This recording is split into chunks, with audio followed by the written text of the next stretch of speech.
বাবার দোয়া cricket team খ্যাত বাংলাদেশের টাইগাররা অবশেষে নিউজিল্যান্ডের দ্বিতীয় সারির দলের বিপক্ষে জয় পেয়েছে দ্বিতীয় ওয়ানডেতে। এই জয়ে সবচেয়ে বড় অবদান নাহিদ রানা একাই যেন উড়িয়ে দিলেন নিউজিল্যান্ডের মতো দলকে।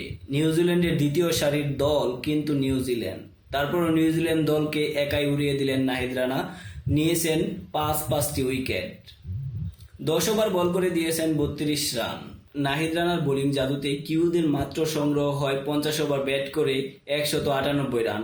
অল আউট হয়ে যায় কিউরা। 199 রানের জবাবে বাংলাদেশ ব্যাট করতে নেমে শোটা করেন দুর্দান্ত তানজিদ তামিম, তিনি 76 রান করেন। অপরদিকে মাঝখানে 50 হাঁকান সাবেক ক্যাপ্টেন নাজমুল হোসেন শান্ত, 50 রান করে তিনি রিটায়ার্ড হার্ড হন। তারপরে শেষ দিকে বাংলাদেশ ইজিলি জয় পেয়ে যায়। যাই হোক, বাংলাদেশ দলকে শুভকামনা নিউজিল্যান্ডের মতো দ্বিতীয় সারির দলকে দ্বিতীয় ওয়ানডে এসে হারানোর কারণে। প্রথম ওয়ানডেতে যদিও হেরেছে, এর মধ্যে তৃতীয় ওয়ানডে অমীমাংসিতভাবে ফাইনাল হয়ে গেছে বাংলাদেশ ও কিউ এর মাঝখানে। যে জিতবে সেই এই সিরিজ জিতবে। বাংলাদেশের নতুন ক্রিকেট বোর্ড, নতুন দল, সেই সাথে নতুন সিরিজ। কে জিতবে? প্রথম সিরিজ কি রাঙাতে পারবে বাবার দোয়া ক্রিকেট টিম খ্যাত বাংলাদেশ দল? অপরদিকে তামিম ইকবালের সভাপতিত্বে প্রথম সিরিজ অনুষ্ঠিত হচ্ছে বাংলাদেশে এবং কিউই।